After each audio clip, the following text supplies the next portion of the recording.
Halo guys, kali ini kita ke IKN.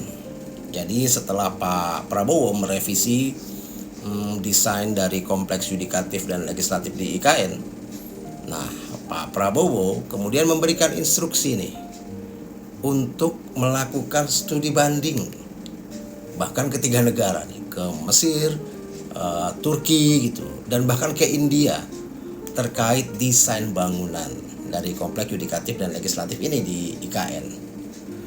Wow. Sementara ya kita kan dengar setiap hari ya dia berteriak-teriak soal efisiensi. Nggak ada tuh kunjungan ke luar negeri selama 5 tahun ke depan selama pemerintahannya. Itu kan yang dia gembar-gemborkan setiap hari. Tapi yang terjadi adalah kontradiksi. Ya, beginilah. Menggaungkan soal efisiensi tapi dilakukan selalu kontradiktif dengan semangat efisiensi yang selalu digaungkan. Ya, jadi selalu menekankan penghematan, ya, penghematan anggaran dan pengurangan perjalanan dinas ke luar negeri, tapi yang terjadi ya seperti ini. Kemarin baru saja melakukan penambahan staf khusus, beberapa staf khusus yang kita nggak ngerti apa kepentingannya dan apa urgensinya. Lalu sekarang tiba-tiba menginstruksikan perjalanan dinas ke luar negeri yang kita juga nggak ngerti apa urgensinya. Jadi banyak sekali pertanyaan lah soal instruksi studi banding ini ya.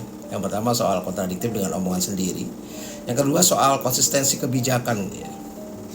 Kenapa ya kebijakan efisiensi anggaran ini tidak diterapkan secara konsisten ya di semua lini pemerintahan gitu. Apakah memang ada pengecualian gitu untuk proyek-proyek tertentu seperti IKN. Nah, belum lagi kalau kita bicara soal prioritas anggaran.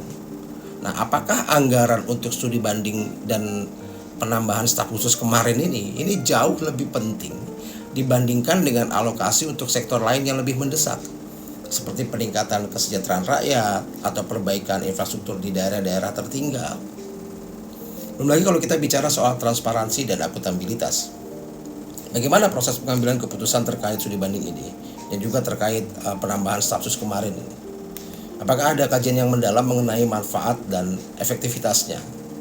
Lalu bagaimana pertanggungjawaban penggunaan anggaran ini dari studi banding inilah misalnya.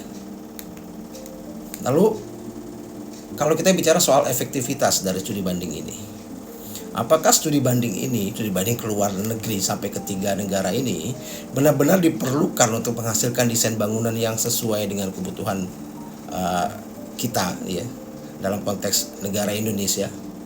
Apakah tidak ada ahli atau SDM kita, SDM lokal yang mampu menghasilkan desain-desain yang berkualitas? Apa segitu pentingnya gitu harus ke luar negeri hanya untuk membuat desain? Ini cuma soal gedung ya. Bagi yudikatif dan legislatif, saya rasa rakyat mengharapkan yang dilakukan oleh mereka adalah bukan mempercantik, memperindah gedung, tapi bagaimana mereformasi hukum, menerapkan legislasi yang baik, yang sesuai dalam setiap urusan dan perkara kenegaraan. Itu yang dibutuhkan. Jadi saya rasa wajar ya kalau ini banyak menuai kritik karena ini sangat berpotensi pemborosan anggaran serta sangat minim transparansi dalam penunjukan staf khusus lah misalnya, juga soal putusan memberikan instruksi studi banding ini.